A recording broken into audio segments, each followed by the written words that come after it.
get my mind off you, boy. What everybody's here for tonight. Put your hands together for the lioness, Miss Teedra Moses. London, are you ready? Yeah. Tell me what's going on. I'll be cool. Tell me what you know about rain.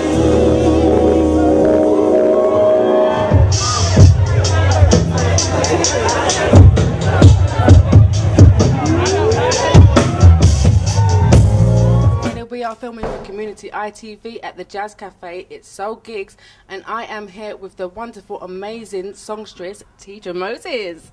Hello. Teedra, you are here in the house tonight. You smashed it. Did I? Yeah. Thank you so much. Thank you. I had a ball. How did you find the UK audience?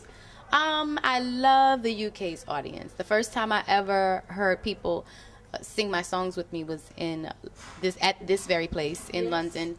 I guess it must have been 2005. The first time I heard, after my album came out, was the first time I heard people sing along. So my memories of Jazz Cafe is just like one of the best experiences I've ever had on stage. The first moment I heard people singing along. And tonight was no different. Yes, yes, they definitely received you very well tonight, and you gave an outstanding performance. So, when you came here last time, you was promoting, was it Complex Simplicity then? Or? The last time I came, I wasn't promoting Complex Simplicity. I was just kind of trickling around the world, getting people to know who I was, because the promotions on my first album wasn't that great. But I just kind of like skipped around doing different shows, trying to introduce myself to people, and this was one of the opportunities I received. Oh. And at the moment, you're getting ready to release a new album. Yes, next year. We're getting ready to release next year. It's called The Lioness, and I performed actually the first single tonight. It's called The Breakup Anthem. Yes, I'm a potty mouth, so I can't sing any bit of it for you. But I think it's a relatable record. So, what inspires you to write these songs, Teedra? My life, what I observe, what I go through, what I experience. What I fantasize about, you know, it's just all about me. I hate to say that, it really sounds crazy, but it's just really about what I'm going through, you know. And what I found with my first album is just expressing what I was going through.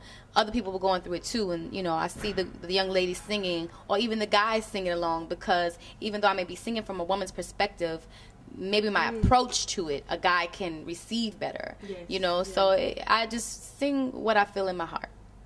And what inspires you to write your music? Experience, you know, like there's a track normally, and from the track I just listen. Sometimes I listen for 2 months. Sometimes I listen for 15 minutes. Sometimes I ride around in the car with a CD of tracks just flowing, and whichever one I grab I go with.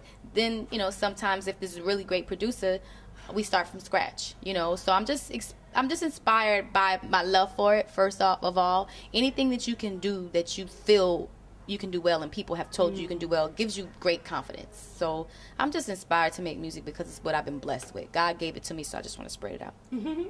And who are your influences in music? I have a lot of influences, lots and lots and lots. I think the ultimate influence has always been Prince, because he's super. Prince is so super. He can do all kinds of music. He's not stuck in one genre. He just was always amazing. He's still amazing. He doesn't have to put out another record ever. You're still going to hear his influence. You hear him in Frank Ocean. You hear him in The Weeknd. You hear him and these are kids that weren't even around.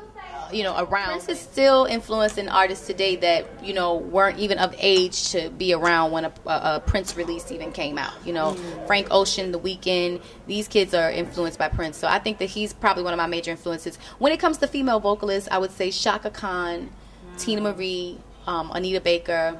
When it comes to true artistry, Mary J. Blige and Sade. Yes, because you wrote some songs for Mary. I wrote a song for Mary. Luckily, I got in a position to write a song for Mary because that was like a dream of mine. I have these little tiny pocket dreams. Everybody else's dreams are like super huge, but I just I make a list, my bucket list, and I just try to knock them down. And through a friend of mine, Raphael Sadiq, I was blessed with the opportunity to write a song called "So Lady" for Mary. Wow. And you've done wrote songs for Nivea. Oh, the list goes on. Macy Gray. Yes. Yeah. Oh, gosh. But you started off being a stylist for the stars at the beginning, and then so your dreams have started to just... Yeah, you know, the thing is, styling was never a dream of mine. Styling was a way to make money to take care of my 2 little sons that I had at the time. But you started with Will Smith and yeah, some big name. But it wasn't, honestly, my best friend Nanja McKenzie, who's a stylist and an amazing designer, that fashion is her dream. What happened was I was working as a marketing assistant. And I was let go because I used to be on the internet all the time and on the telephone because I was bored. And I ran their bill up like crazy. And so they fired me. And when they fired me, it was the best thing that ever happened to me. I couldn't find another job, so she asked me to come along and work with her. We built a team. It was myself, her, and another friend of ours from high school. We were all best friends. And we went around, you know, we worked for Will Smith, No Doubt, Nas, Khalees, Brian McKnight. I mean, you name it. Yeah. We worked with a lot of different people, but that wasn't my passion. It was not. I think it was just something God was put me in a position to be around it, to observe. Yeah. So I hear that you're with the Maybach family at the moment. You're doing some things with your affiliation with Rick Ross. Yeah, I definitely have been blessed to be affiliated with Rick Ross and him putting a stamp on what I do and saying I like this, you know, and it makes another generation of people look and say, wow, who is this girl? Yes, yes. You know, and I've gained a younger fan base because I had a base when I started, and they have come along with me, but it's been a while since I've been put in the forefront. So now he's saying, hey, you know, Teedra Moses, Miami and Baker, that makes these young kids look and say, well, who is she? Who is this girl singing on Self-Made? Who is this girl singing on Amsterdam? You know, oh, I like her voice, let me check her out. And then they listen to this music on Complex Simplicity and they go find these mixtapes, and it's like it's a resurrection. So I'm extremely grateful to Rick Ross, who I just think is just God sent him to, you know, help me out, you know. So what do you see, what are your plans for the future? My plans are to put out an album a year because I've been held back, not held back, God just didn't want it at that time, I guess. And I just been backed up on music, and I just want to put out, I mean, I know what the name of, okay, the next album is The Lioness, of course. I know that the next album will be New Orleans Redbone, and then the next album, I just want to keep coming up with these concepts and putting out music as much as I can. I want to be like Celia Cruz. I want to do it. Do you know who she is? She's a Latin singer that died maybe 3 or 4 years ago, and she was still singing when she was 80. And that's how I want to be. I want to make music until I die. It's a passion, isn't it? Yes, it's a blessing. It's a blessing. If you know, I asked God when I was younger with my kids, and my children father and I, we fell out and we weren't together anymore, and he decided he wasn't going to help out anymore. And I asked God to give me a way to take care of my kids, and he gave me this. So this is something I was ordained to do, and I don't know if you understand that. You know, it's something that I have to do. Yes, it's my destiny. I have to do it whether I want to or not, whether it's easy, whether it's hard, whether people help, whether people don't, whether people like it, whether they don't. You know, I have to do it because God told me this is what you're going to do to take care of your kids. And it has not only taken care of my kids, but it's helped my family find our path, you know, because it's a family business. So quickly, Teedra, what advice would you give to anybody new up and coming artists coming up in the industry? My number one advice would be good at what you do. If everybody tell you you're not no good, you're probably not. I mean, I hate to be mean, but you have to be realistic, you know? You have to be realistic. Now, people are hating on you. You should know the difference between that. But if you're singing and you can't hit one note on, look around for another passion. Second of all, be self-sufficient. You know, think about every aspect of what you're doing. If you want to sing, think about what kind of songs you want to sing.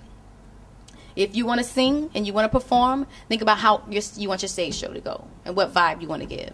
Think about what you want to look like. Think about what you want your videos to look like. Think about who is your audience. I know that's a lot to think about because I didn't think about none of that when I started. But you have to really have a vision for where you're going, because if you don't have a vision, where are you going? Yes, exactly.